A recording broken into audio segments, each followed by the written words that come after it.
This is One Great Earth. My name is Dan. Thank you for joining me today. Uh, Currently having need to address a few changes to the channel going forward. One of the biggest aspects of this channel was creation of content of climate-related videos. I was putting in the headline which articles I would be reading. And usually it would be 2 or 3 articles. I wasn't really concerned on time, actually being episodic. It was more as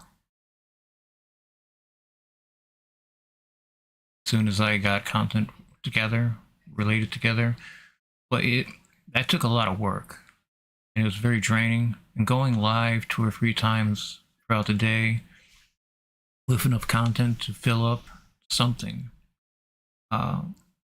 became I don't want to say draining, because it definitely was draining, but it would also be annoying to people that are subscribed, as they would be seeing constant number of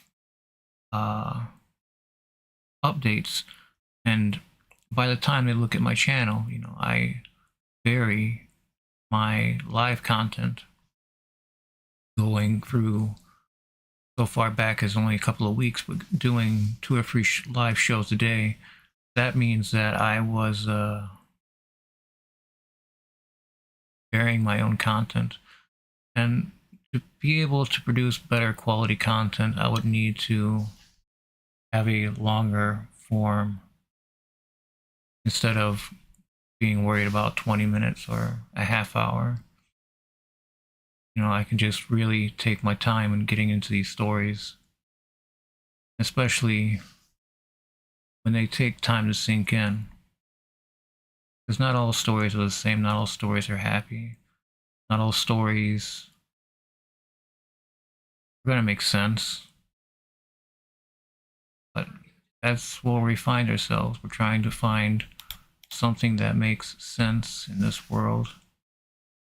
And it's becoming more problematic to find silver lining when it comes to climate change and our attempts at controlling climate change, at redirecting climate change, and not even just on a macro scale, talking about just in California alone.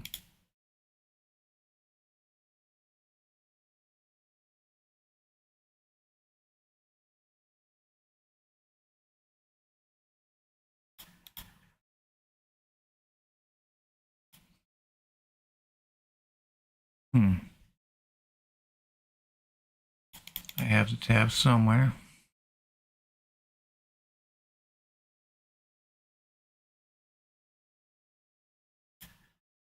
Here we go. This is from The Guardian. Jonathan Watts. Climate engineering off U.S. coast could increase heat waves in Europe, study finds. Scientists call for regulation to stop regional use of marine cloud brightening having negative impact elsewhere. And that's, from what I recall, is where they put a whole bunch of aerosolized sea salt in the air to allow the clouds to reflect better.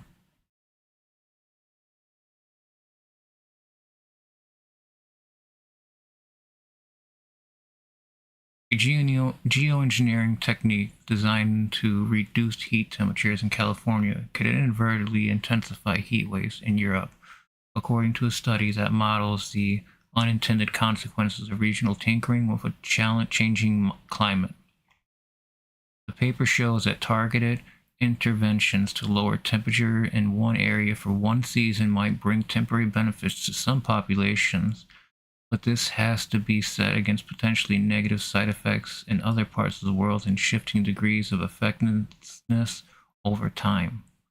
The author of the study said the findings were scary because the world has few or no regulations in place to prevent regional applications of the technique, marine cloud brightening, which involves spraying reflective aerosols, usually in the form of sea salt or sea spray, into stratocumulus clouds over the ocean to reflect more solar radiation back into space. Experts have said the paucity of controls means there is little to prevent individual countries, cities, companies, or even wealthy individuals from trying to modify their local climates, even if it is to the detriment of people living elsewhere, potentially leading to competition and conflict over interventions. The recent sharp rise in global temperatures has prompted some research institutions and private organizations to engage in geoengineering research that used to be virtually taboo. In Australia, scientists have been trailing marine cloud brightening strategies for at least 4 years to try to cool the Great Barrier Reef and slow its bleaching. Earlier this year, scientists at the University of Washington sprayed sea salt particles across the flight deck of a decommissioned aircraft carrier, the USS Hornet, docked in Almaty in San Francisco Bay. This experiment was halted by the local government to allow to evaluate whether the spray contains chemicals that might pose a health risk to people or animals in the Bay Area. The new paper suggests the consequences could be much further reaching and harder to predict. Published on Friday in Nature Climate Change, the authors claim to be the first to demonstrate that cloud brightening effects can diminish or reverse as climate conditions change due to the already dramatic human impacts of burning fossil fuels and forests. Using Earth Tech System computer models of the climate in 2010 and 2050, they simulated the impacts of two cloud brightening operations carried out over different regions of the northern eastern Pacific Ocean, one in the subtropics near California and one in the mid-latitudes near Alaska. Both were designed to reduce the risk of extreme heat on the target region, the U.S. West Coast. Counterintuitively, the more distant operation had the greater impact because it tapped into teleconnections, links in the climate system between geographically remote parts of the world.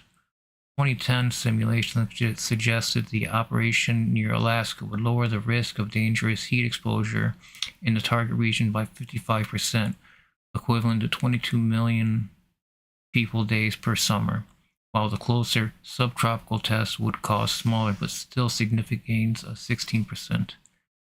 In simulation of the more disrupted climate of 2050, however, the same two operations produced very different results because there were fewer clouds, higher base temperatures, and a slowing of the Atlantic meridional overturning circulation, AMOC.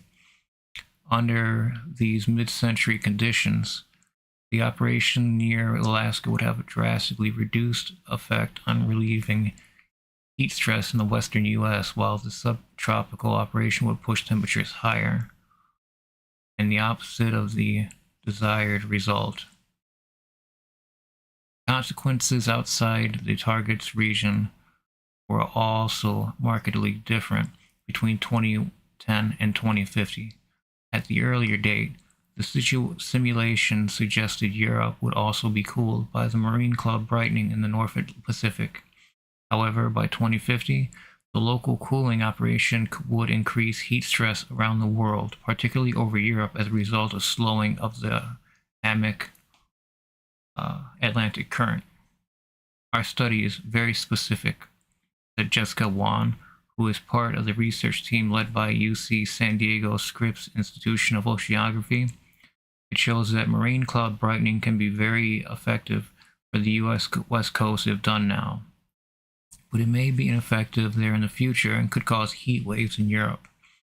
She said the results should concern policymakers and prompt them to establish governance structures and transparency guidelines, not just on a global level, but regionally. There is really no solar geoengineering governance right now. That is scary. Science and policy need to be developed together, she said. We don't want to be in a situation where one region is forced to do geoengineering to combat what another part of the world has done to respond to droughts and heat waves. Cloud brightening is something that has been very much so in the news, but there hasn't been links like this to climate engineering, like using aerosolized particles in the clouds to make them more reflective, being done on such a larger scale than ever, and causing heat waves on the other side of the world. So if countries that experience drought are doing this all over the world, they're making the atmosphere so much more moist, so much more, it holds more water. It's not until years later that we see the damages and possible potential destruction as a result of a lack of policy, a lack of oversight regarding cloud seeding. Another term for cloud seeding. This is new, pretty breaking news, because before it's never been linked to climate change elsewhere in the world. But you're offsetting the climate effects of one system and paying it forward to the next. On forward, anyway. The United States is being gripped in the middle of a heat wave. Now, typically, people that would want to argue that we're not a heat wave or we're not experiencing climate change will say things like, we've had days as hot as this before. Yep. But we're not talking about just individual cities experiencing rapid, intense temperatures and humidity in most places, or in the Southwest, it's really dry heat. We're seeing temperatures all across the world, and even the oceans, rise in temperature in ways we've never recorded before. Period. That's it. And what does this mean? Does it mean that a lot of the climate engineering that we've been doing is not working and is causing more damage than previously estimated? Greater good?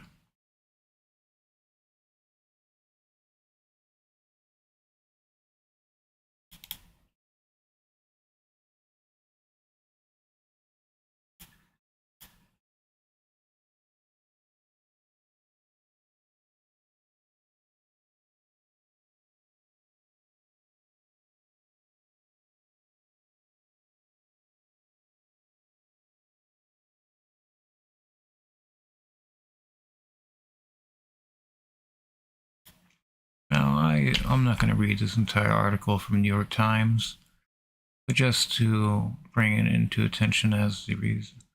The last article that I was just reading, heat-related illnesses spiked in some regions this week, CDC data shows. Now, the data that we're going to be looking at is the Midwest and Mid-Atlantic states, where there were extremely high rates of heat-related illnesses this week. It is pretty high up there. Heat tracker, huh? What is the heat tracker here? Ah, that's right. Back in it on Saturday. It's not going away anytime soon. It's only going to get hotter in most places. Most places that have been getting hotter are going to get hotter in those places.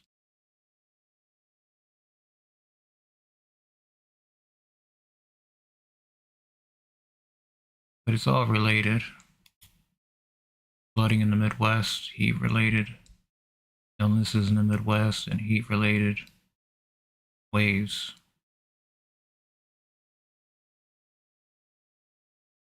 What to know about devastating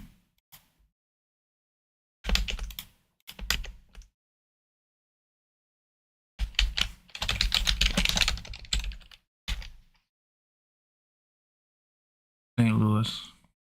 Louis. Hundreds of Iowa residents have needed rescue for record-setting flooding that has swamped parts of the state, covering buildings up to their rooftops, shutting down major roads, and disrupting basic services like electricity and drinking water. Iowa Governor Kim Reynolds said water in some areas rose above records from 1993, a flood many in the Midwest remember as the worst of their lives.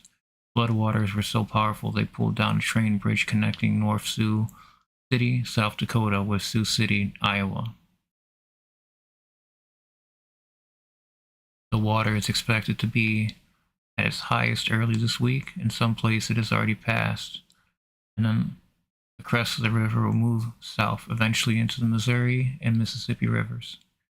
Businesses are shuttered. Main streets have been impacted. Hospitals, nursing homes, and other care facilities were evacuated, Reynolds said at a news conference over the weekend, calling the expected damage staggering. It's hot, too, making dangerous conditions worse. Here's a look at why waters are so high in the Midwest. What is causing the bad flooding?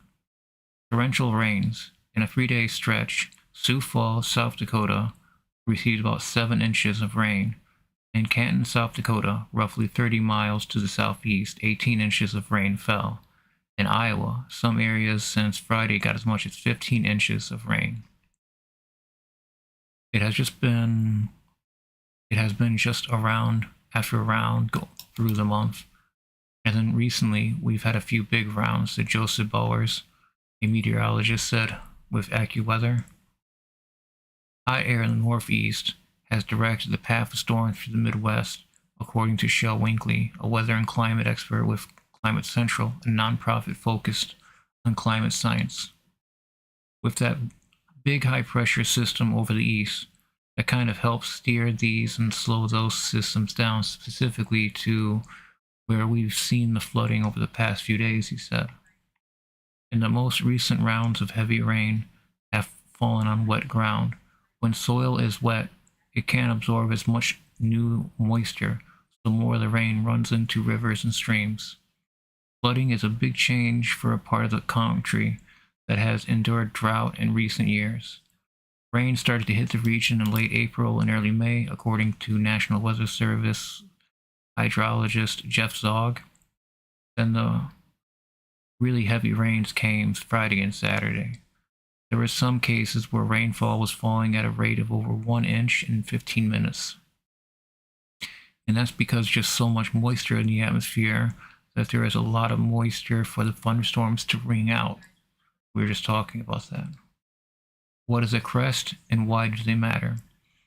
A crest is the highest level a river reaches before receding, and they are tracked closely by forecasters.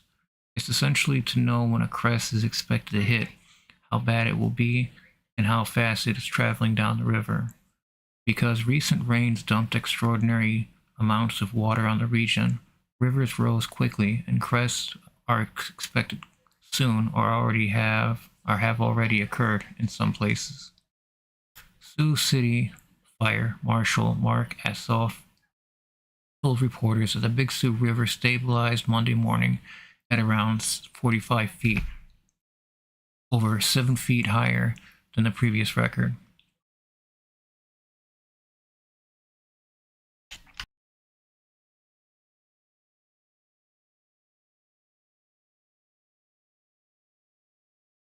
It's just been difficult to predict what's going to happen when levels are this high and we have no history with it. South Dakota Governor Kristi Noem said other rivers, the James and Vermilion, are expected to crest Wednesday. The flooding is more spread out than expected, which is helping lessen flooding in some inhabited areas. It will bump up Missouri River levels, but not as much as anticipated, she said at a news conference Monday. The later and the lower crest levels gave us some time we need to upgrade some levees that we need to get done. While the heaviest rains has been concentrated in northwestern Iowa, parts of northwestern Iowa will see up to 1 inch of rain on Monday, said Zog.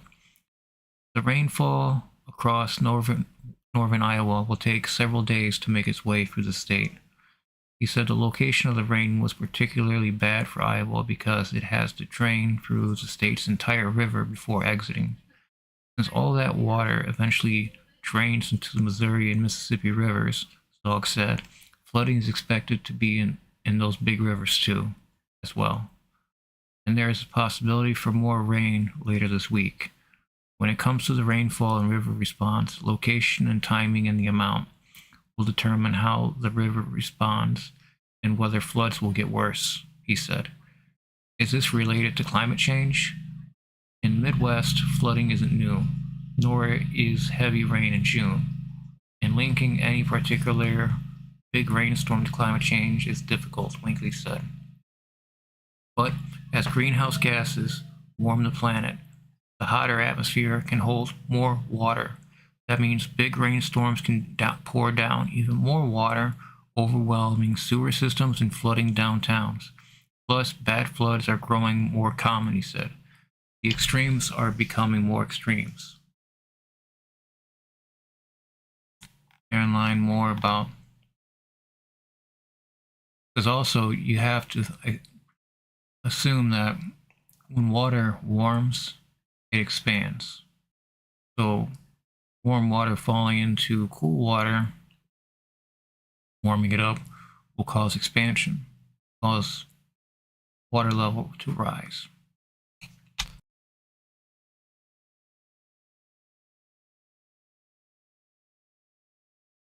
Excuse me.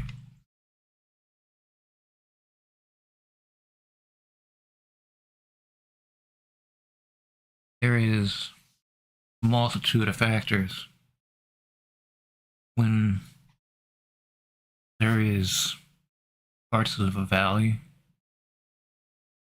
flooded.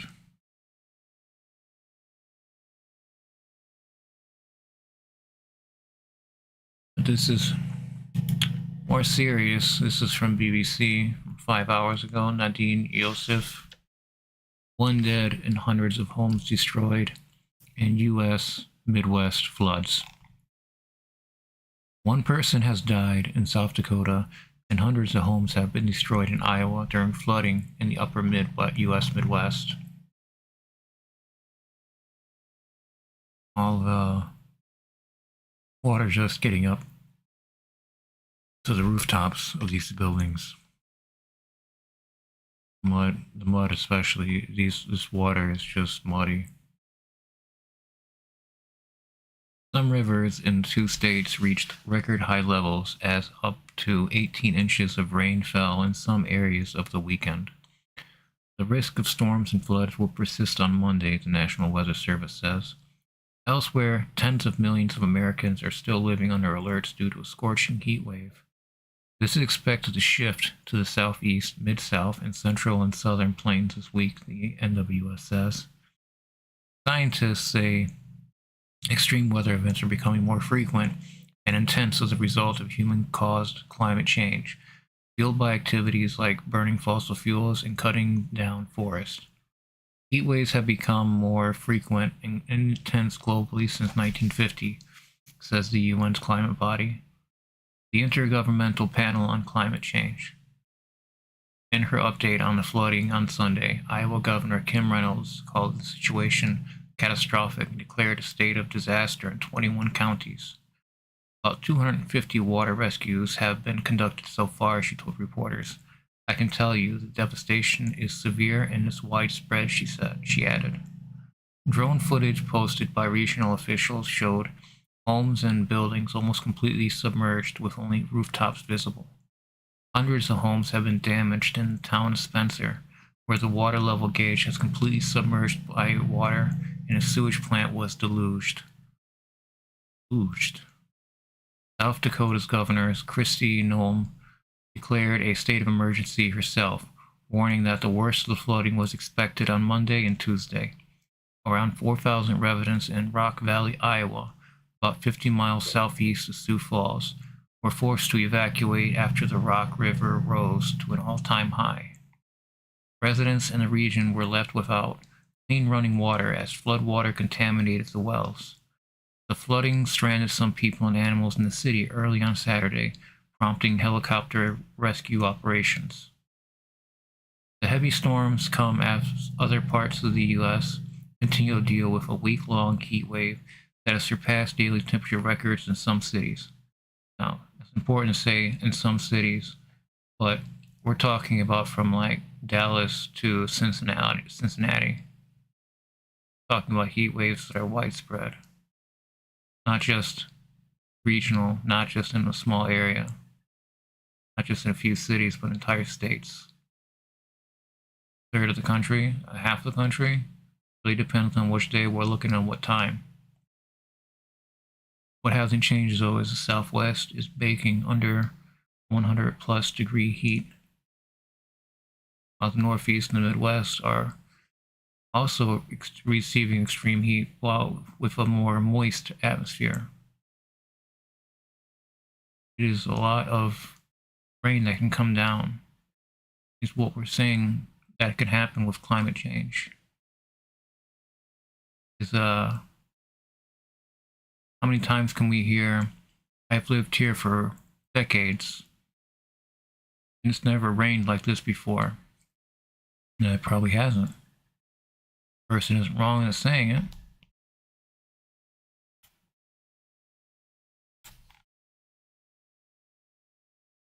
But what happens when an entire region that we're looking at, like how it's been raining, becomes flooded?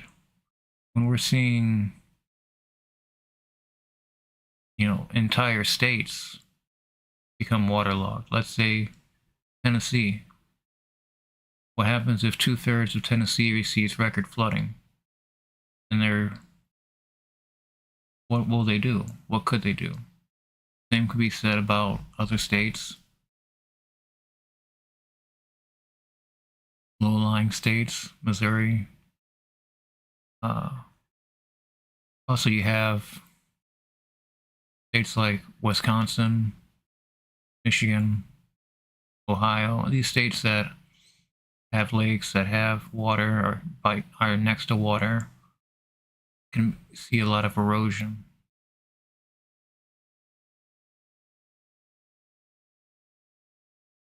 It's probably happening too fast for a lot of people, but they can say what they want and they will about climate change being a hoax or being a cult, which is no money to be made on this, at least for most people.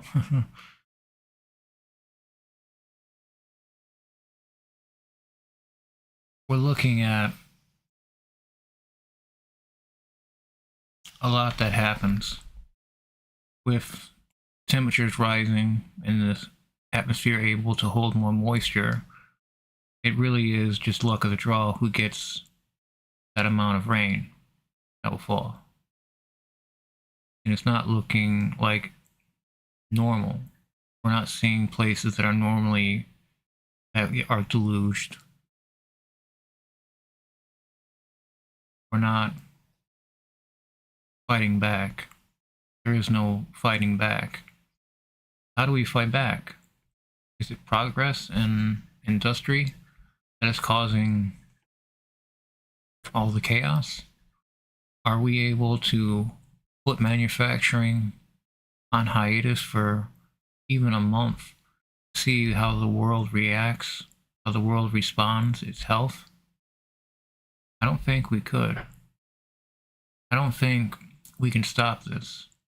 What one country considers dangerous to continue, another country will step in its place.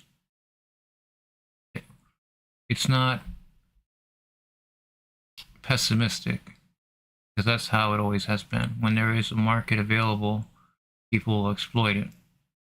When you have people that leave the market, it doesn't mean that it's toxic and nobody else will join this market. No.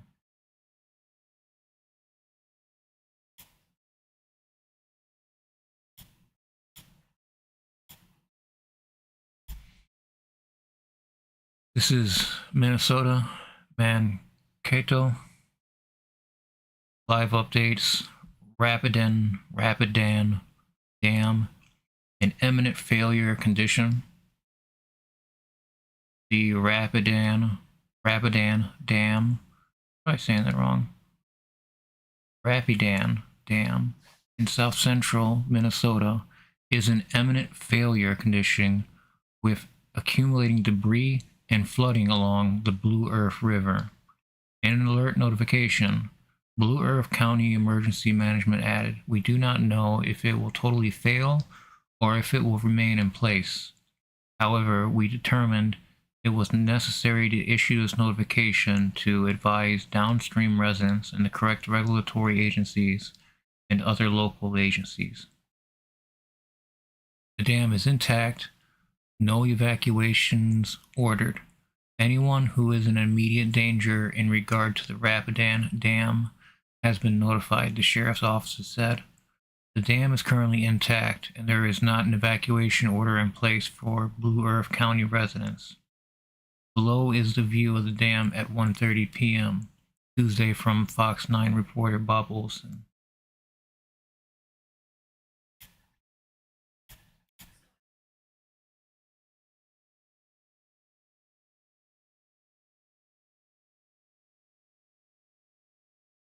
Monday morning, Governor Tim Walz and state emergency response officials provided an update on the statewide flooding response and were asked about the situation at the Rapidan Dam. "We are continuing to monitor the status of the dam with local officials," said Homeland Security and Emergency Management Director Christy Rollwagon. "We were made aware of the situation about 4 a.m. this morning. We're also looking at the communication cell towers in the area and working to get resources down to support cellular communications. Right now, the integrity of the dam is intact, but we will continue to monitor it and be aware of what's going on. I know the structural integrity of the dam has been a question for a long time," Governor Walz said. "The removal of the dam has been a question that's been up there." Blue Earth County Emergency Management was informed of accumulating debris at the Rapidan Dam on Sunday. Blue Earth County Public Works, Emergency Management, and Sheriff's Office staff have been monitoring the dam. County officials are activating the Rapidan Dam Emergency Action Plan for imminent failure of the dam, including notification of potentially affected residents, impacted regulatory agencies, and other local agencies. Rushing water threatens home. The biggest immediate threat from the diverted river flow is to a home directly along the riverbanks next to the dam. The water has been breached. The water that has breached the dam, rushing along the west side of the structure, has been eating away at the dirt on the banks at a fast rate. As a result, a White House on the west side of the river has seen its foundation erode quickly. Officials say the home will likely collapse. The earth beneath a portion of the home is already completely undergone, leaving part of the house dangling over the rushing water. You hear?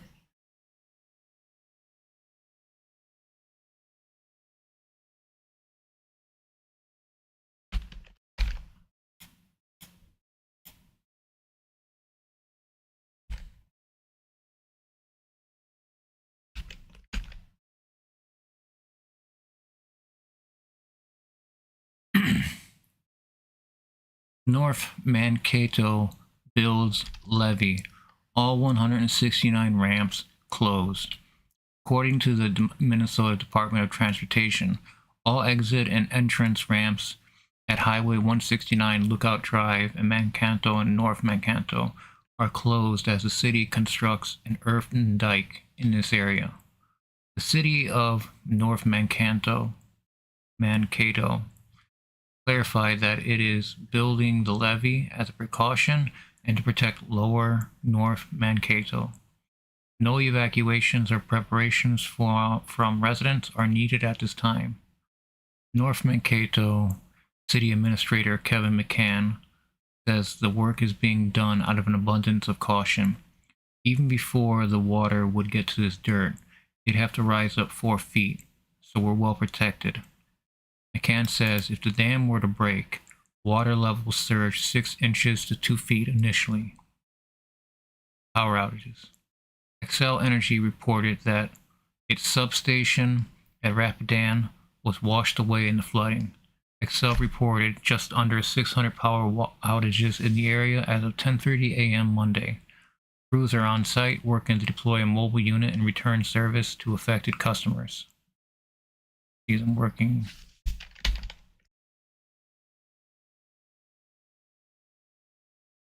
Looks like the hydroelectric component of it. You can see where the dam water is getting filled with debris as this cascades down steps.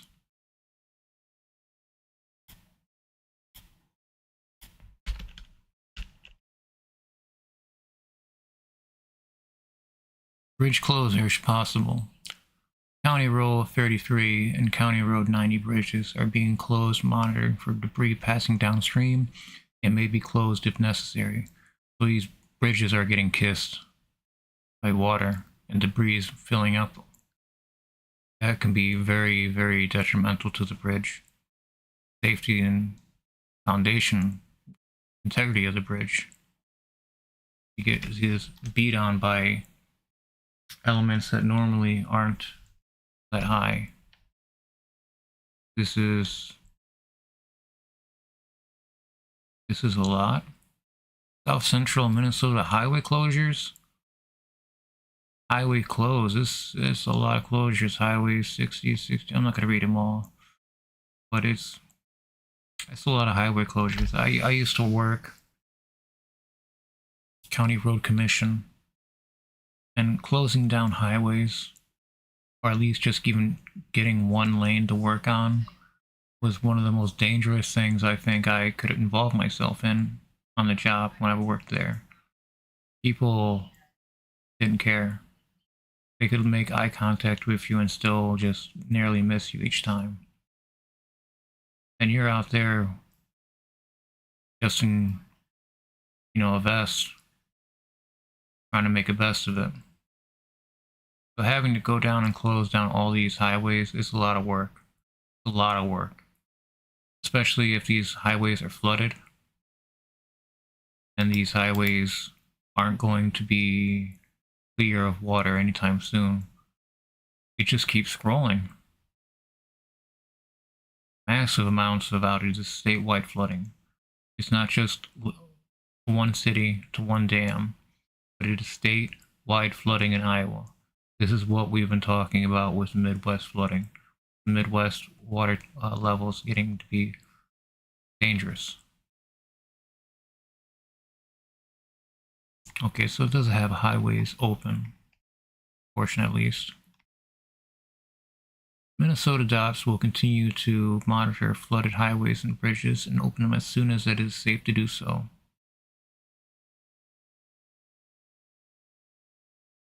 When a road is closed, it is illegal to travel in that area. Southern Minnesota flooding.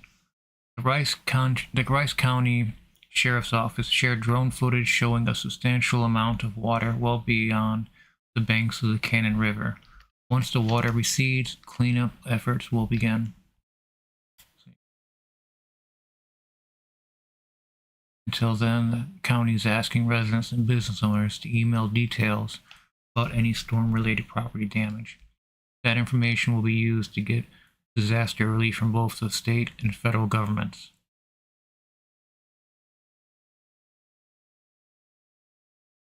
City administrators say 1,000 have already filled and distributed 60,000 sandbags. That was the other thing I used to do, filling sandbags.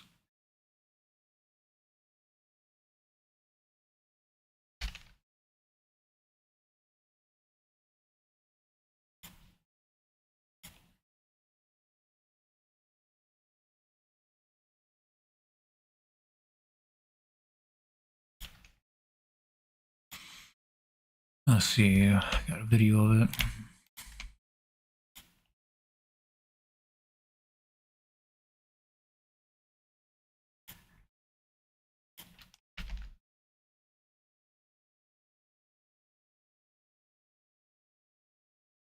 Your audio? No audio.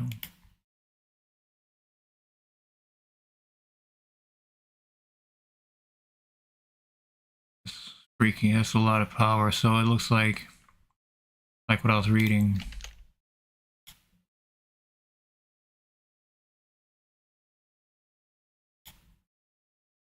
Water came up on the other side here.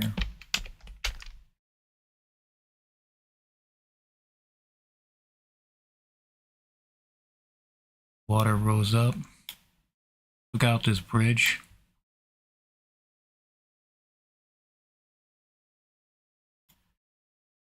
And then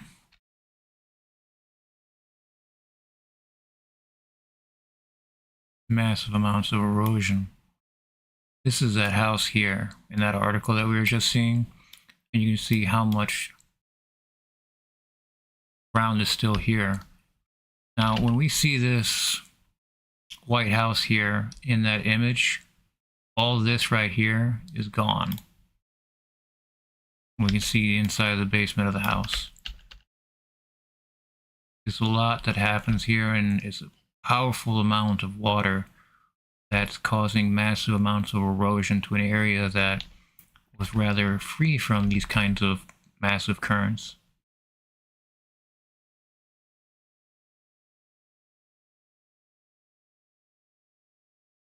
There's no slowing it down, there's no stopping it, and it's eating away at ground.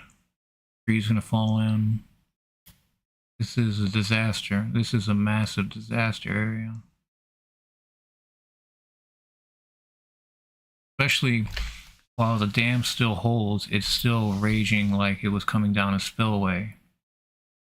This is grounds for evacuation, grounds for getting people out of this area to safety. But what could happen here? More erosion goes further and further until the water subsides, until the flooding stops. It hasn't. This is what we've been reading. You see all the branches, trees, and sticks.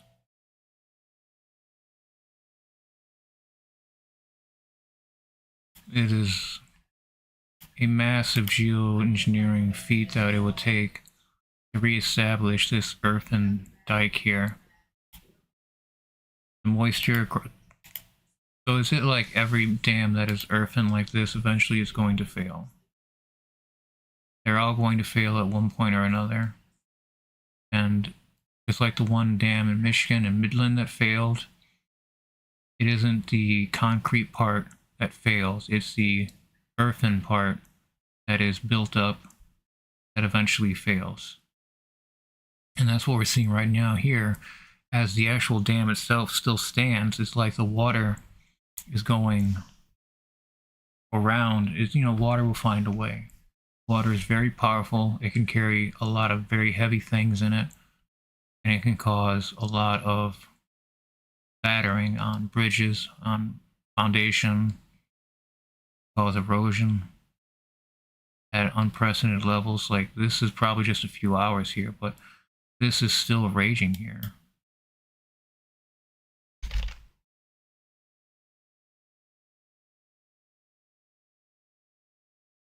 These floods are happening regardless if you accept climate change or not. We're seeing unprecedented flooding, especially in these areas in the Midwest. You think like the water in a dam is chilled and cool, then it warms up and expands like water does. Then you get water expansion into flooding.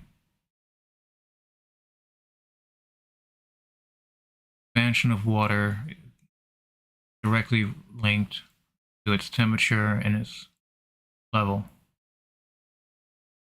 But this isn't just a question of temperature. The amount of rain that they've been getting in this area is just ridiculous.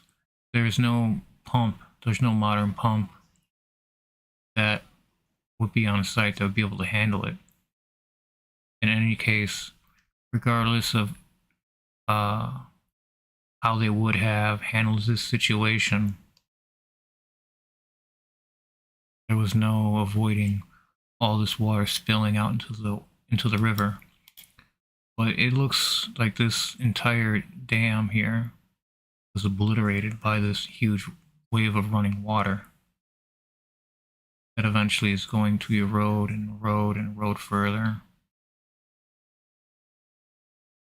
This will not be ending anytime soon. This is massive amounts of water, erosion of rivers just getting huge, fatter. There's a lot of debris, there's a lot of mud, making the water thick, making the water heavy. The water hits something, it has a lot of weight behind it.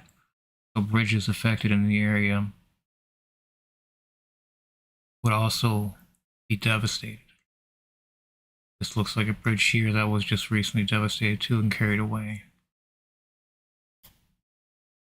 A site we're seeing too many times recently.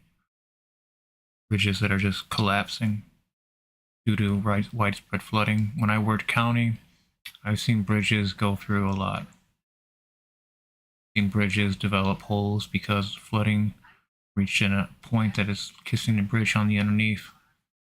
But when that water comes down, it'll suck. It can pull a foundation in, especially if it's just road, paved road.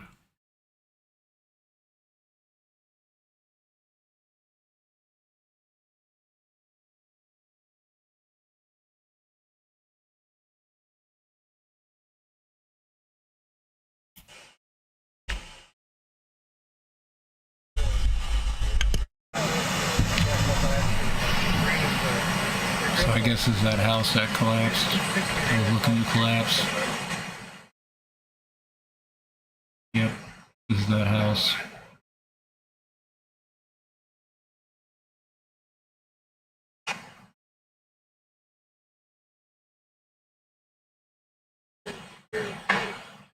Well, this might make up their decision whether they're going to leave it in or take it out. Yeah. Oh. At the end of the day, I think it might be going. Wow. That house is really down,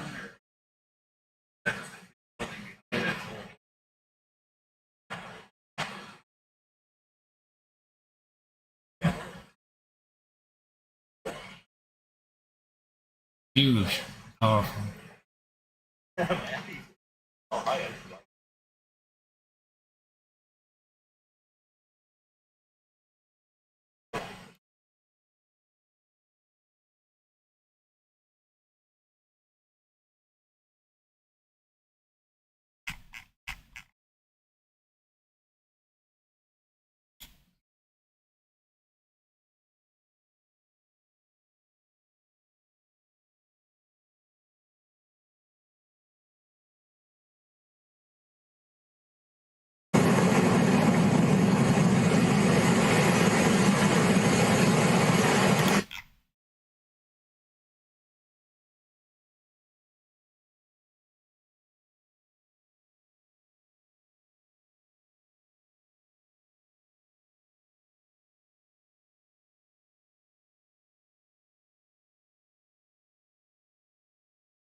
There is, the dam is still intact and there, yeah, but the rest of it isn't.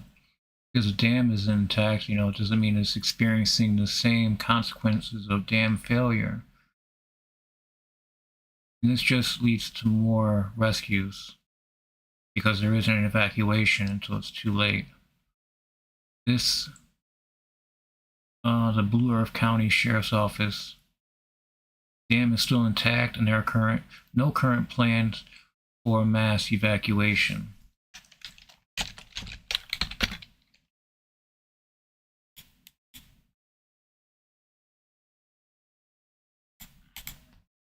I'm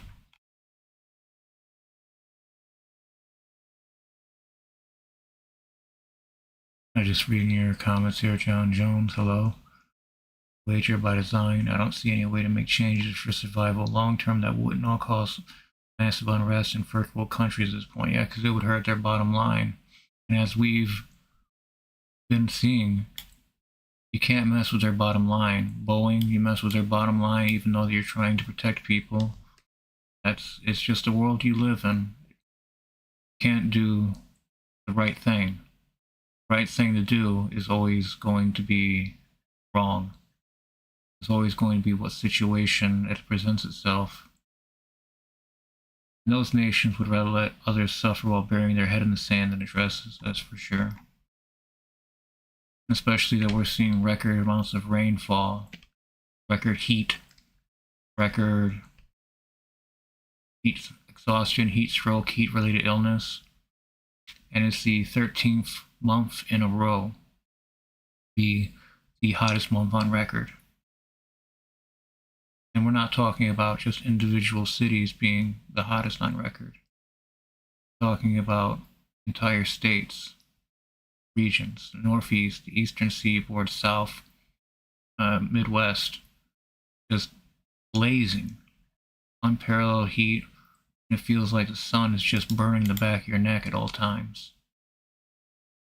We went to the zoo on Sunday, and I made the mistake of not reapplying.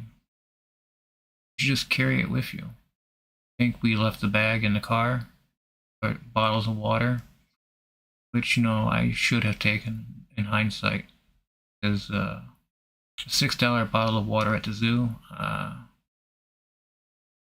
pretty crazy. $10 ices that weren't even real ices. You had to find one that had a real icy on it, and it definitely was. It was like an off-brand icy. It was weird. Like they missed a Slurpee and an icy together. Digress. But it was a lot of fun. Most memorable part being at the zoo, the Detroit Zoo, was this guy right here.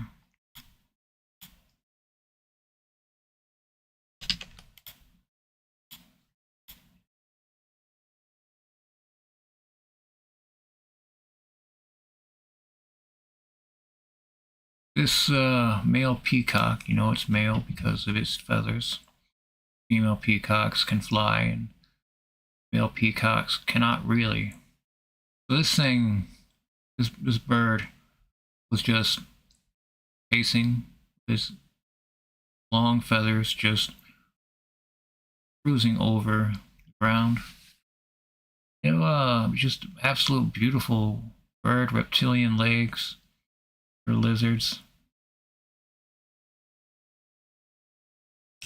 It just seems so comfortable around people. Comfortable around us. It was so exciting each time that it came by. Didn't want to touch it, but its feathers would go over my feet, over my legs, turn around. A really, really cool experience that I don't think that I've never had an experience like so close to a bird like that. It felt like it was coming close to displaying a couple of times. Like it really felt like it was about to, but it did not. Unfortunately, It's not that I missed the picture, but there wasn't a female in play in the area.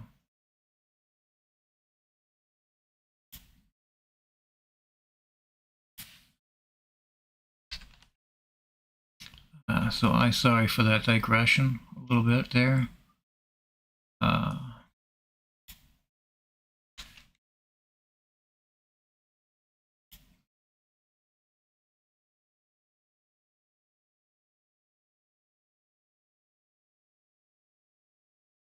LeSueur County, particularly the city of Waterville, has been hit hard with 14 to 18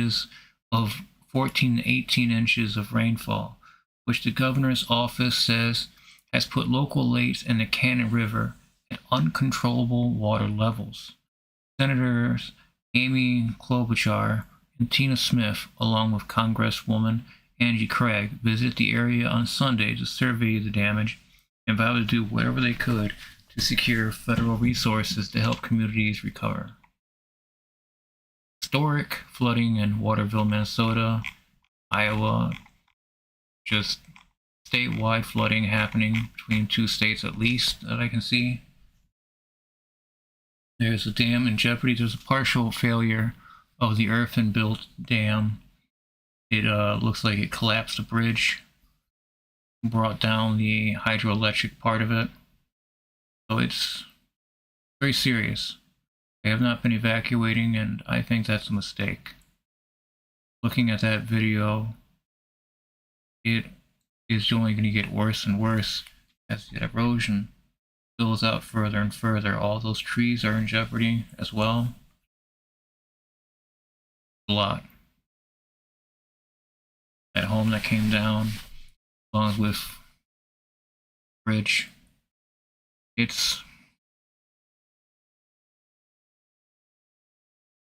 is not anything that modern bridges would be able to withstand.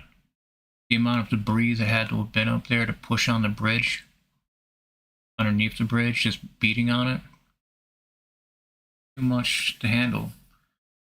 Bridges, even the ones that are said to be flood-proof, will be destroyed by floods. I can't remember the bridge that was in Australia that was sold as a flood-proof bridge, and within that season, flooding almost destroyed it.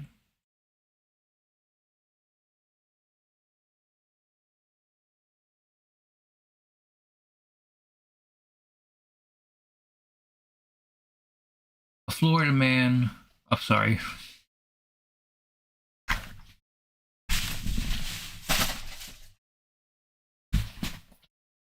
So used to saying Florida man, I guess. A Florida family is suing NASA after a piece of space debris crashed through their home. A Florida family is suing NASA after a piece of metallic space debris belonging to the agency fell to Earth and tore through their Naples home earlier this year, leaving a hole in the roof. Let's take a look at that. Right here. Station. Looks like an interlocking component. Battery and pallet. Oh, okay. This here.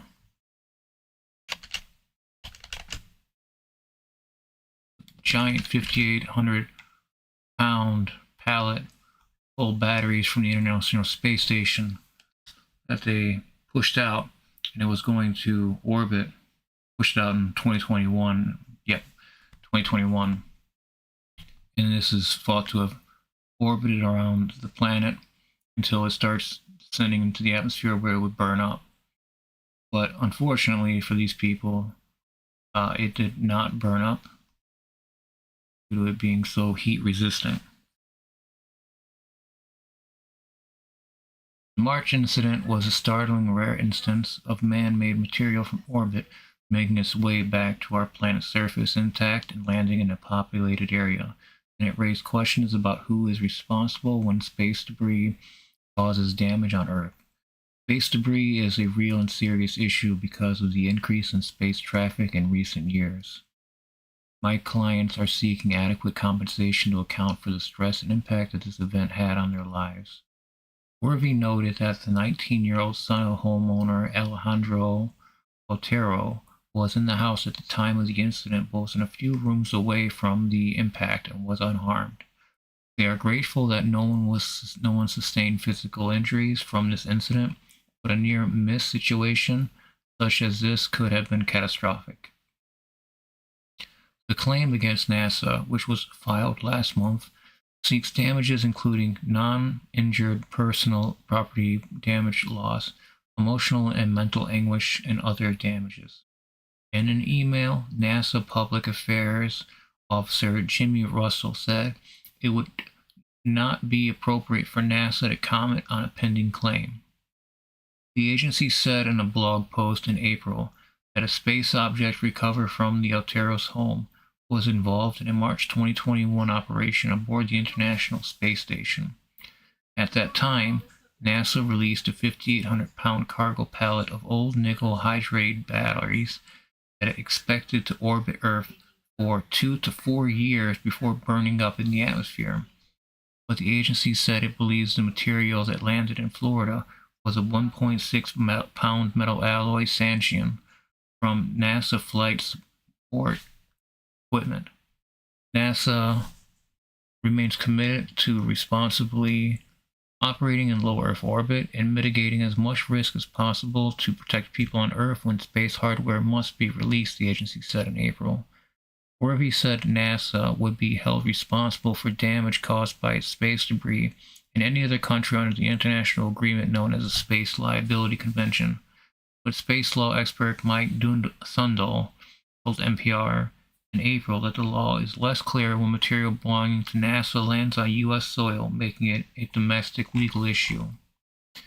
There's a 2-minute listen here from All Things Considered. Let's take a look. Let's take a listen. Fell out of the sky and into your house, what would you do? To be clear, this very rarely happens. Unfortunately for one family in Florida, it did happen to them, and now they are suing NASA. NPR's Joe Hernandez is here to explain what's going on. Hi, Joe. Hi there. Before we get into the legal case, how exactly did a chunk of the International Space Station wind up crashing into a house in Florida? Yeah, so what NASA believes happened is that they released a pallet of old batteries from the International Space Station in 2021.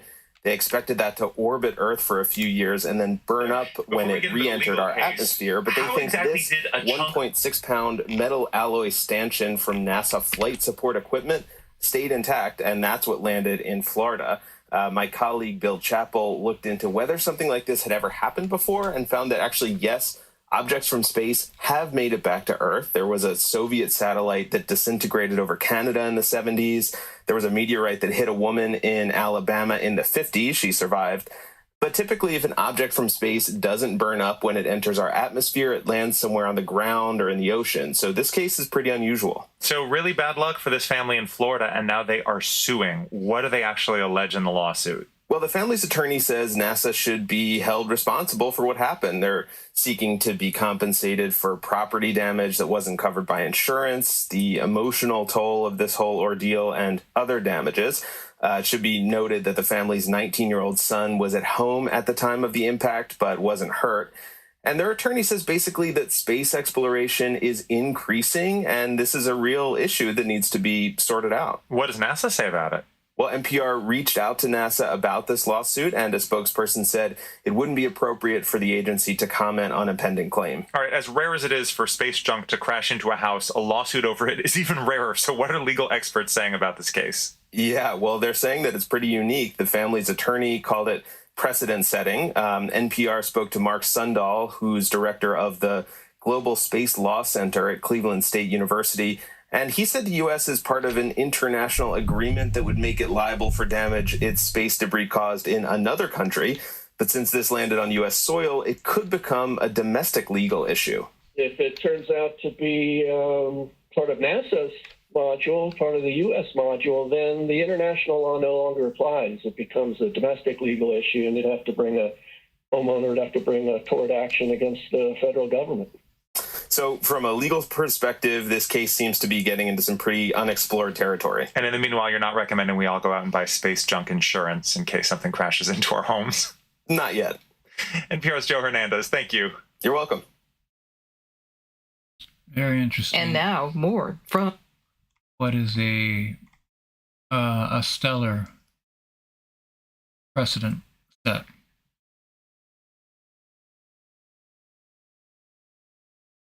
You have to sue. It sounds like they've reached their end on what they can do to repair their home They're looking for.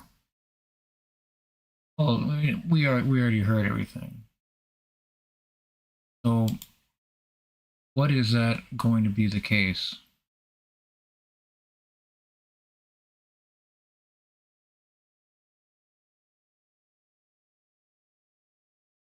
These people are deserving of liability charges against NASA, as their area was deemed to be underneath where the pellet burned in the lower orbit into the atmosphere.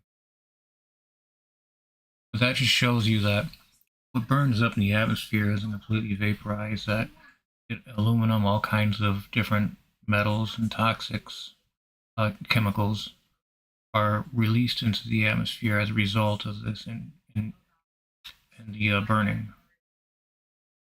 It's not a clean burn just because it is vaporized. Still putting aluminum and other things into the atmosphere. Still polluting massively. These huge batteries. How many of these batteries would be equivalent to setting on fire AA batteries, AAA batteries? Maddening. You see such huge, massive pollution like this, and we're surprised when a little bit of it gets through. It's that 5,800-pound pallet of batteries. Absolutely massive.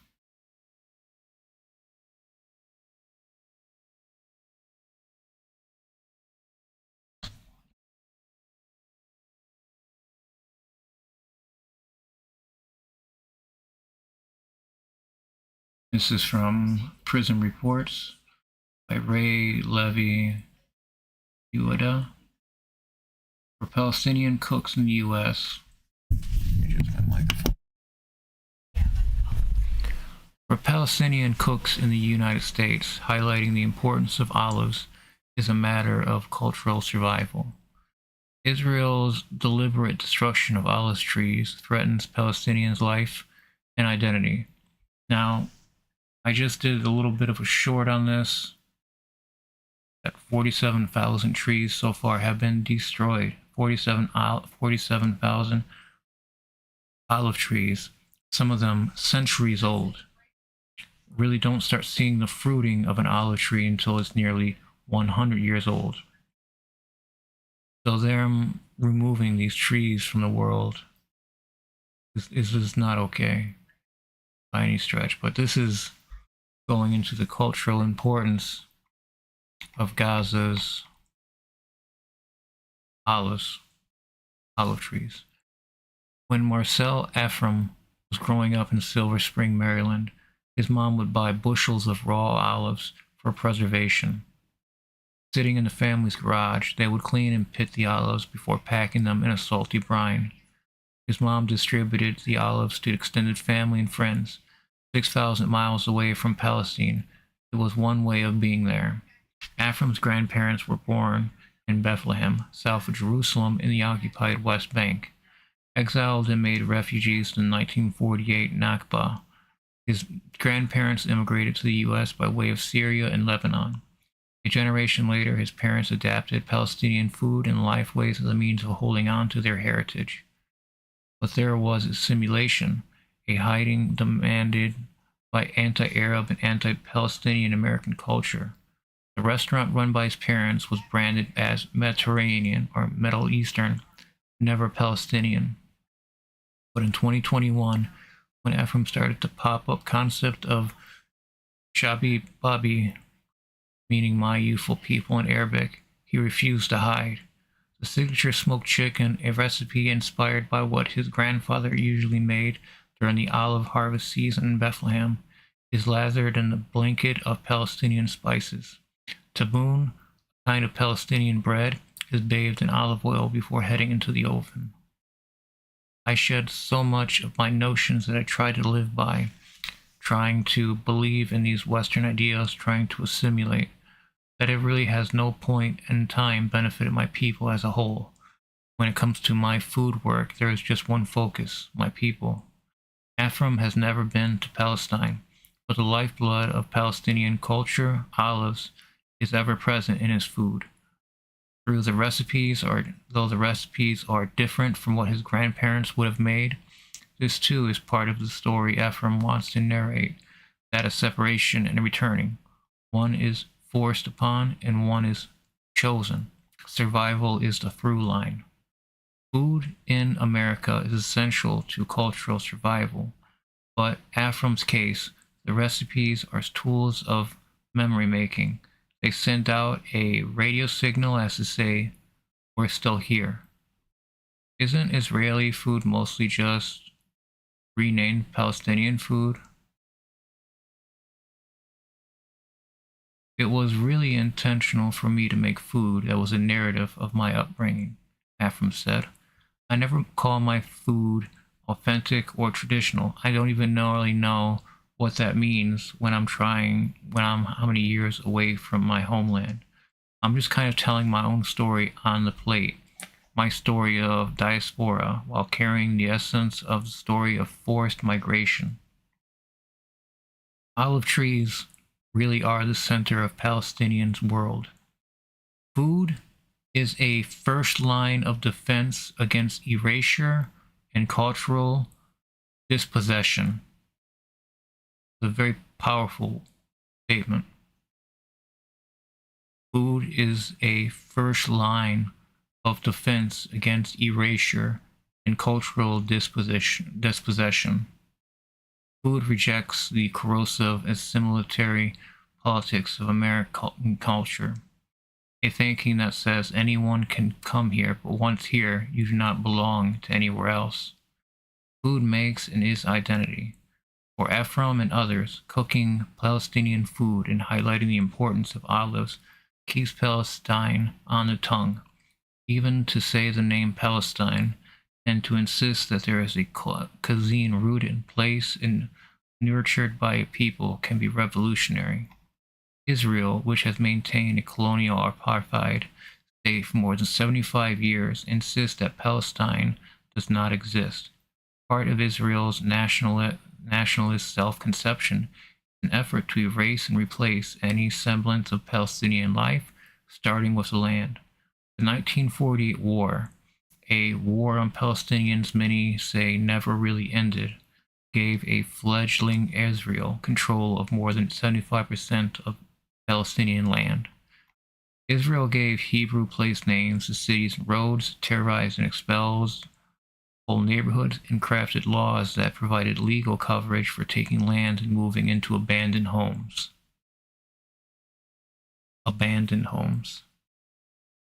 Immigration into Israel after the Holocaust ballooned the Israel population and bolstered its military numbers, and in 1967, the Six-Day Great War, otherwise known as the Nakba, Israel invaded the West Bank and Gaza, what were supposed to be the two remaining places Palestinians could live free from Israeli occupation.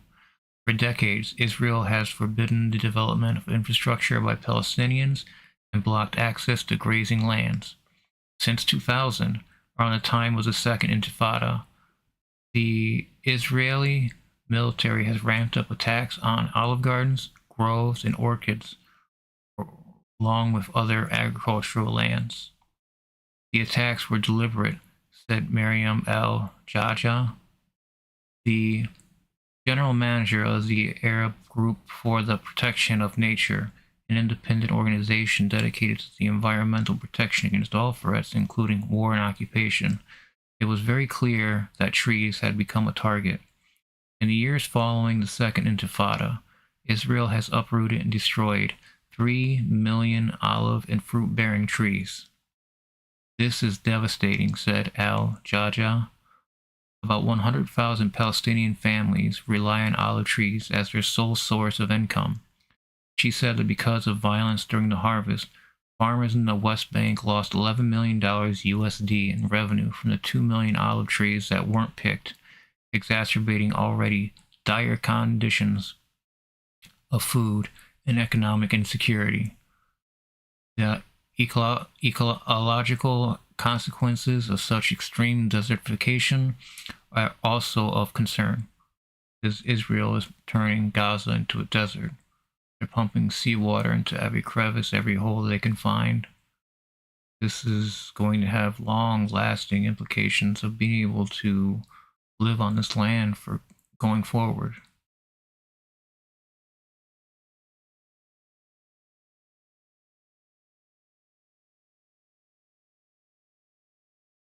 When arable land becomes unable to support plant life because of drought or abuse, it can be extremely challenging to replant. Once Israel forces Palestinians from their land, the message is clear: don't bother coming back. Olive trees really are the center of Palestinians' world, El-Jaja said. They're also ubiquitous in Palestine, with almost half of all the farmland and occupied territories of the West Bank and Gaza planted with olive trees. El-Jaja said that Israel is aware of the connection between Palestine and its olive trees and sees serving it as part of its ethnic cleansing project. The land is the main physical element that keeps people rooted where they are. People in Palestine, when their trees are uprooted, they go into tears, and they say, "They've murdered my family. These trees are my family." If Israel ripped out one tree, El-Jaja's organization resolved to plant 10 more. In 2001, they launched a campaign to plant 1 million trees in Palestine. Since then, they've planted nearly 3 million. The Arab Group for the Protection of Nature worked with the International Communications Organization, a growing culture, to run a social media campaign and fundraiser. $7 donated from anywhere in the world would pay for a tree planted in Palestine. The social media campaign was aimed at the Western world, mainly the US and Europe. Rohan Anthony, a strategist with a growing culture, said that at first it wasn't clear to the public what the connection was between olive trees and settler colonialism.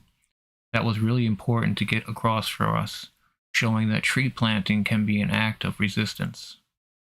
Land is the heart of all struggles. The settler colonial project renders land a political object and marks those who stand against their land takeover as enemies.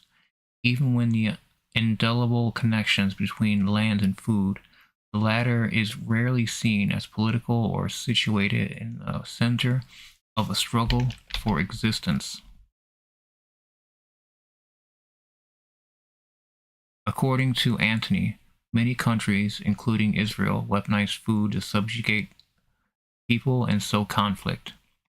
Of course, land is at the center of it, Anthony said. Uprooting olive trees is symbolic of everything that the settler state does. Just about any way you can wreck a tree. The war on Gaza, the US funding of weapons, and international complicity of the genocide, most of it starts with misinformation or lack of information, El-Jaja said. Israel's war on Gaza illuminates the ways that the country will attempt to remake public consciousness, even as ample evidence contradicts what the regime represents as the truth. Israel's disinformation campaign calls Hasbara in Hebrew prefers a Zionist myth that Israel was a land without people or a people without a land. Palestinians, much like any other indigenous people, have existed with Palestine since time immemorial. A land is synonymous with the people who steward it. To that end, more than 80% of its olive trees in Palestine are older than the state of Israel, as are the traditions and relationships that keep them alive. During olive harvest season, Palestinian families travel to their groves and spend days together picking and pruning trees. It is an event, but it's far out from the ordinary. Families will sing, play instruments, and dance. The movements of the dabka, involve stomping one's foot, which is done around a newly planted olive tree. It's hard to overemphasize the olive tree's presence and influence in Palestinian life, El-Jaja said. And as with every empire's aim of colonial influence, what is done to the land is done to the people. The Israeli military will frequently burn and cut down trees, fill wells with cement, destroy water lines, and provide settlers with weapons. Israel has robbed Palestinians of 85% of their ancestral water rights and blocked their access to the Jordan River.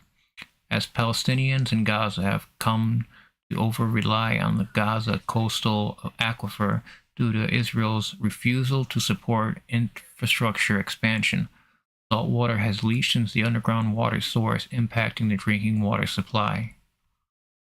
Climate change makes available groundwater more challenging to come by. Decreased rainfall in the winter months mean less recharge of underground aquifers, and hotter summer months spell more evaporation of moisture from soil. Plants require certain conditions to grow, and as climate change propels, the growing season shortens, meaning less agricultural output.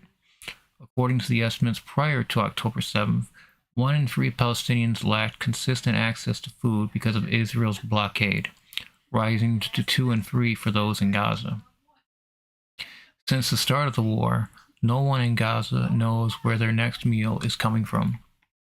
Though settlements, starvation, and other attacks are illegal according to international law, Israel either bends existing laws to its will or blatantly ignores the law, knowing it will face almost no repercussions. An antiquated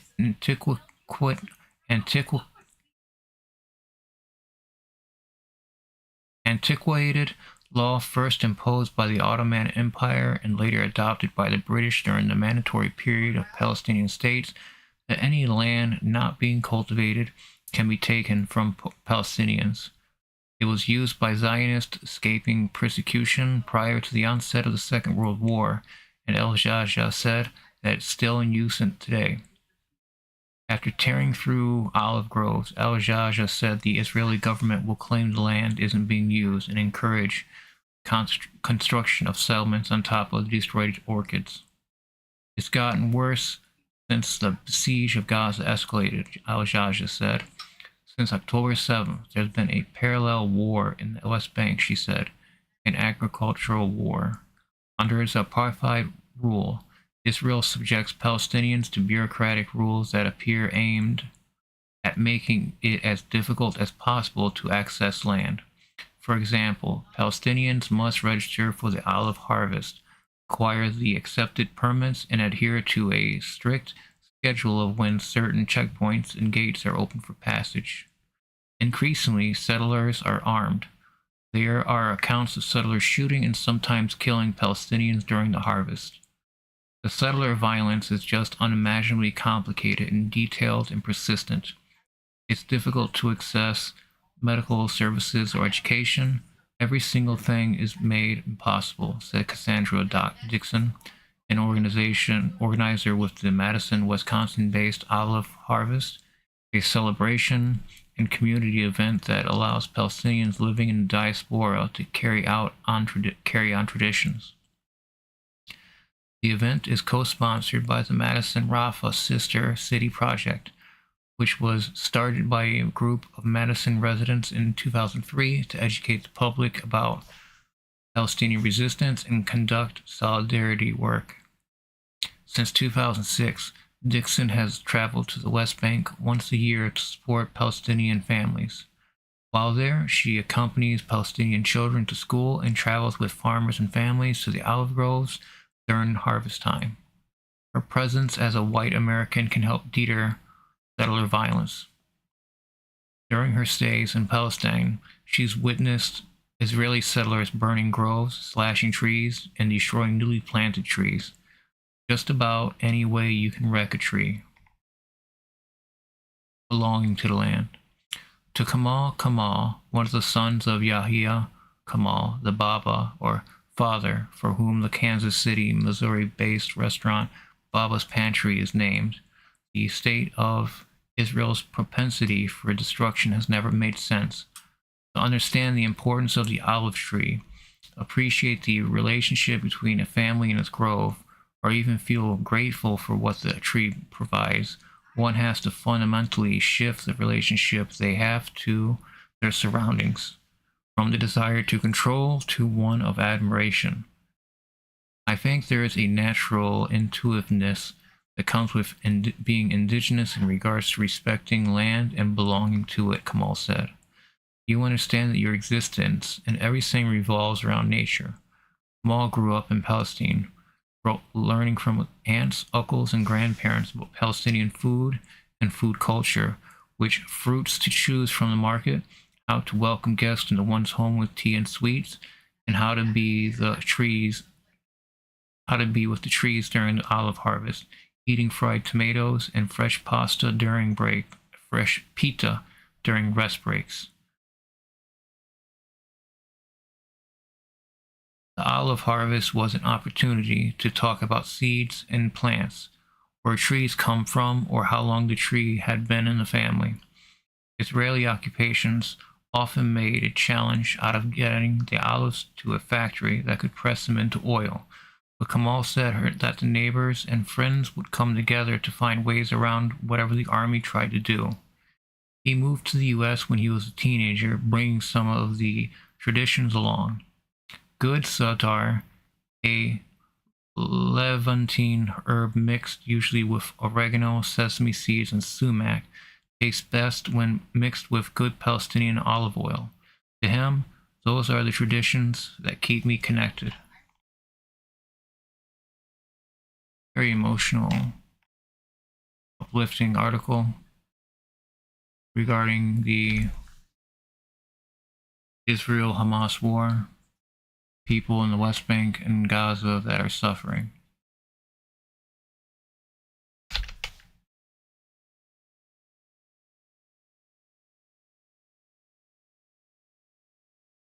I thank you very much for your time. If you haven't already, please give me a thumbs up on YouTube and subscribe to the channel. It helps me out immensely and keeps me motivated in putting out climate-related videos, content like this. It's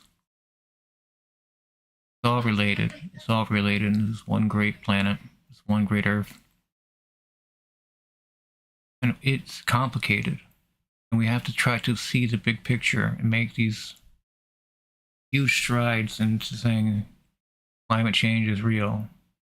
If you're watching this video and you don't believe in climate change yet, it takes the kind of effort that I'm going through to be able to see the big picture, to see the evidence, instead of ignoring it or deflecting or making a joke or being sarcastic or mean. But I actually care. I care about humanity. I care about people a whole lot. And it is within humanity's detriment that they do not take climate change seriously. If you want bad things to happen, ignore climate change. If you want people to suffer, ignore climate change. But the climate reality is horrible. It doesn't change climates. It's not going to change summertime into a wintertime. What's going to happen is it amplifies and enhances and makes weather extreme. A storm that comes up on Florida that is not even a named storm, this 91L, causes 10 inches of rainfall in less than 3 hours. These are becoming more common as the world heats up. More moisture in the atmosphere, the more rain, precipitation that can come down. In these areas that are in valleys, not even just in valleys, but we're talking about freeways. Freeways becoming inundated with water, completely to the point that cars are floating inside in the corridors. What are we to do? What solutions can we propose? The solutions are being proposed all the time. It just never seems to be getting any better. Because so much of the planet goes unrecorded when it comes to our climate budget, our carbon dioxide budget in the atmosphere. When it comes to war, it comes to armies, they don't have to report their environmental impact on the to anyone. So you take wars that are happening right now, combat, explosions, shells, bombs are just going off constantly, especially in Ukraine. These emissions have consequences regarding climate change. These particulates that make up problems in the atmosphere. It's all connected. We can see going through all these articles today, that not only is it all connected, but it's not going above and be out of the way to say that they're connected. We're seeing more and more dams fail that we should be thinking about just completely taking them out. If they're not serving a purpose any longer, if hydroelectric power is barely getting the kind of energy it needs that it would require to justify a dam.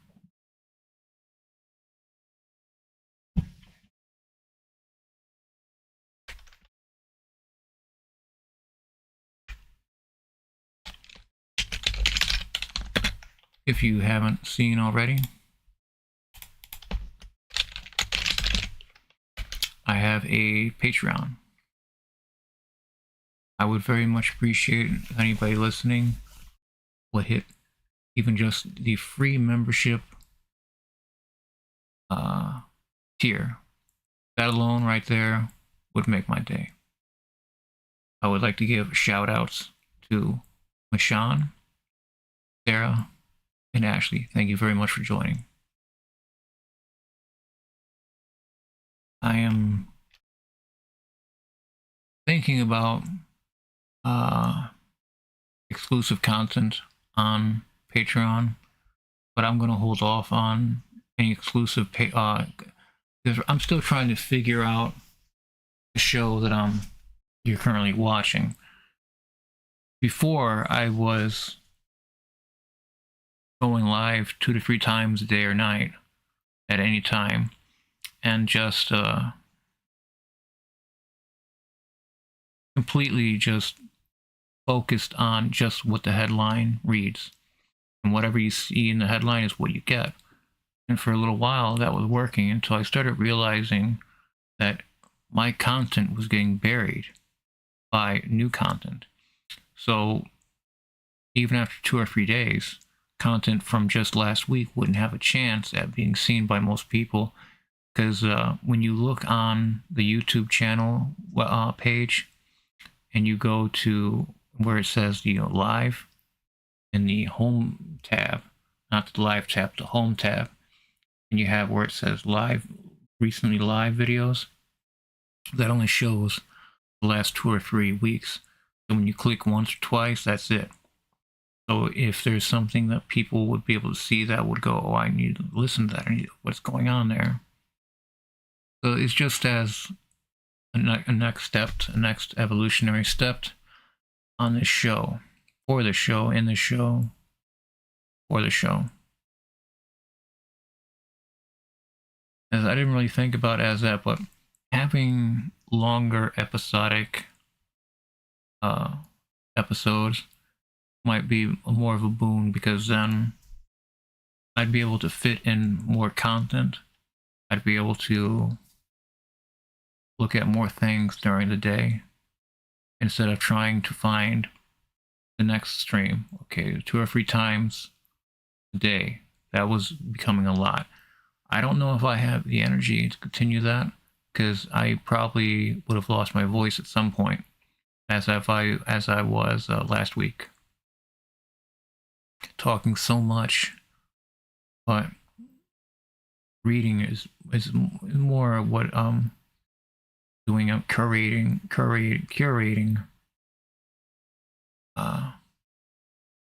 news, trying to get it together into a way that I can present it to you like it's in my head, especially whenever flooding. Pay attention to a lot of flooding. Do not try to drive through flooded roads, even though it might suck to have to go around it somehow. But driving, it only takes 3 inches of water for your car to start floating, for your tires to be loaded up by the water, and you're going.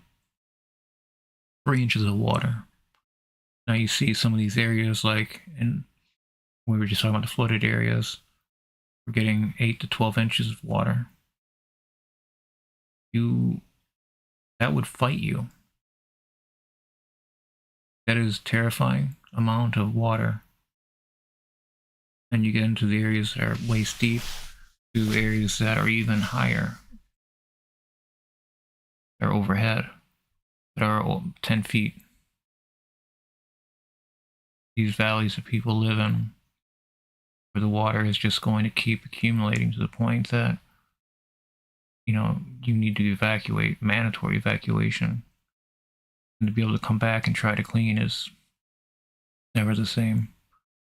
But what happens if that happens every year? Like, storms are getting so much worse, and every year, what do? We make it worse. People that are the policymakers, the people that we are trusting to keep us safe from climate change, are not doing their job. They might be getting pushed out, crowded out by other interests, but it doesn't feel that the news about climate change is getting out there in a sensible manner. It needs to be talked about on a regular basis using real life examples of real life modern examples. And that's what we strive here. Every article that we curate is literally just from the day or two of posting. So it's a lot of breaking news as well. We try to strive for climate related news.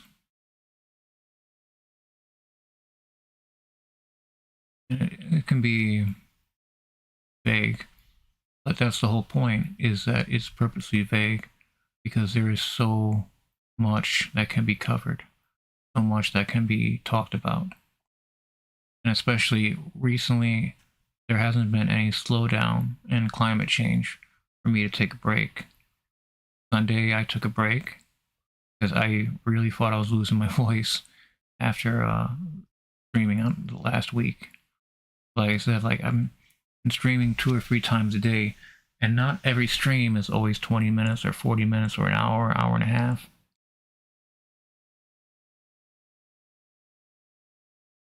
The world is heating up. What are we to do?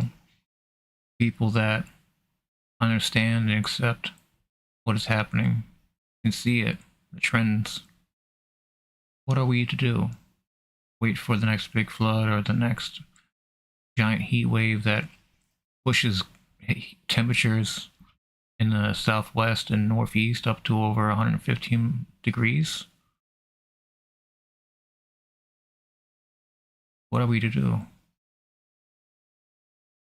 You can't make somebody believe in something that they are so determined to be against, even if they don't understand it themselves.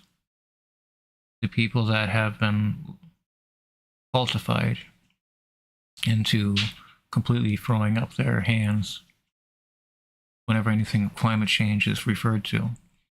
But climate change is huge, all-encompassing, and it factors into everything that we do as the human species. We don't know where we're going to be in another 5 years. Humanity's at a very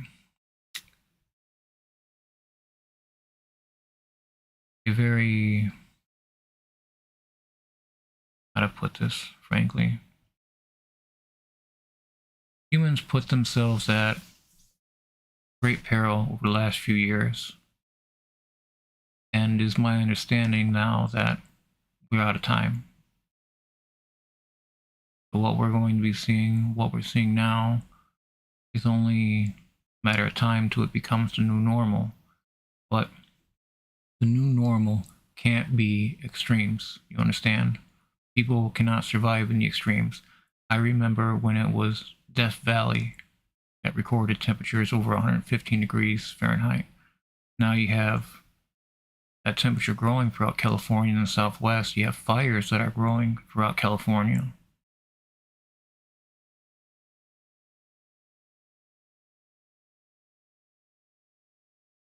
What can we do besides just try to report on it? Try to draw attention to these concepts of climate change, mechanisms that cause it, that and where we should be most cautious. It isn't that long ago where we didn't know anything about DNA. Now, what's going to be that silver bullet that no matter what, it has to be this 100% coming up this way? Where do we get to the point of analysis of climate to where it's still as broad, vague, just all-encompassing, but not having... I digress, I'm sorry anyway.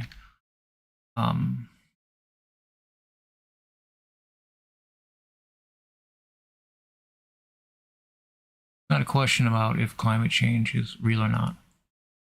We know it's real. But it goes by different names depending, because it can have different effects depending on the year, depending on the time of year. Just like the change of the seasons. But the seasons are exacerbated and amplified by climate change. Extremes that become the new normal are swinging from one extreme to the next.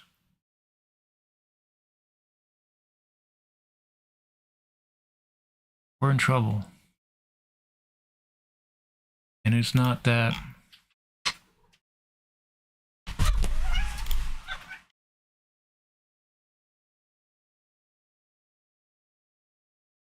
the world is heating up, the country is heating up, and these are anomalies throughout the country, the United States.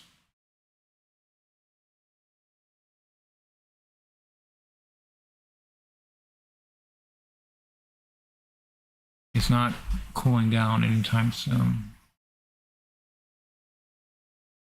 Huge rainstorms.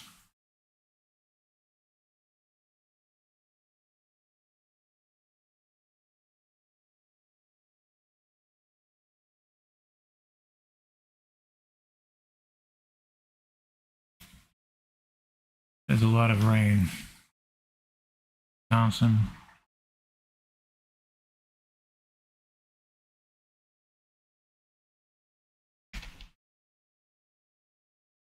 I, again, thank you very much for your time. I thank you for watching and your interest in this material. If you haven't already, please hit the like button, subscribe to the channel. It helps me out immensely and keeps me motivated and putting out climate-related videos like this you're seeing. I'm planning on doing these daily. I'm not going to do the 2 to 3 times a day anymore, because that was just getting to be too much.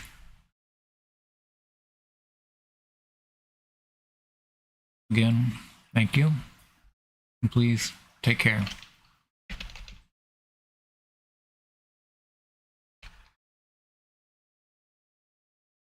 Did I cover everything?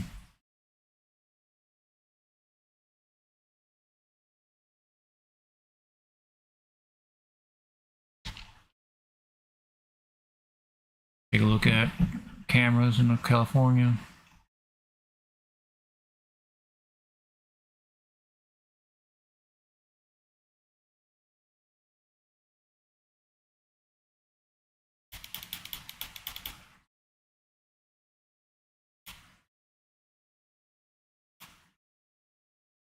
This is from National Geographic. planning on reading this another time. This is an older article, though, from February 9th.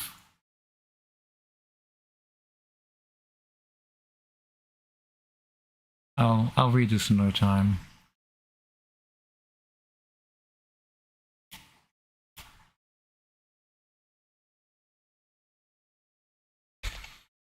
All right.